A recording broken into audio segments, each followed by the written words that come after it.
नमस्कार। जीवन यात्रा यूट्यूब चैनल में मैं आप सबका स्वागत करती हूँ।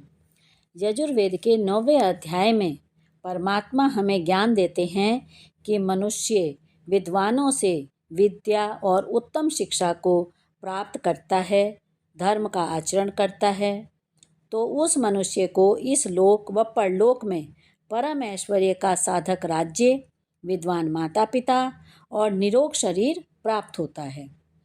वो अपने शरीर व आत्मा की शुद्धि प्राप्त करके सभी सुखों को भोगते हैं। ऐसे मनुष्य न्याय से प्रजा का पालन और विद्या का दान करते हैं और यही राजपुरुषों का यज्ञ कहलाता है। ईश्वर ने जो पदार्थ इस जगत में पहले से ही रचे हुए हैं, जैसे कि वायु, जल, अग्नि, पृथ्वी, आकाश इत्यादि, इसमें वायु के 5 प्रकार बताए हैं: प्राण, अपान, व्यान, उदान और समान। और फिर इनके 5 उप प्राण भी हैं: नाग, कूर्म, करकल, देवदत्त और धनंजय। 5 ज्ञानेंद्रियां, 5 कर्मेंद्रियां और 5 तन्मात्राएं, मन और आत्मा। इनके स्वभाव, इनके गुण और कर्म को यथा योग्य जानकर अपने संपूर्ण ऐश्वर्य को संचित करें और सभी सुखों को प्राप्त करें। और इनमें सबसे पहला सुख कौन सा होता है? निरोगी काया, जिसके लिए हम प्राण और अपान को अच्छे से समझ लें। प्राण अपान क्या है?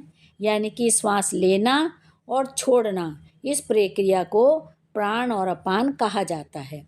दिन में सुबह और शाम सीधे बैठकर धीरे धीरे श्वास लें, फिर उसको रोक कर रखें और धीरे धीरे बाहर निकाल दें।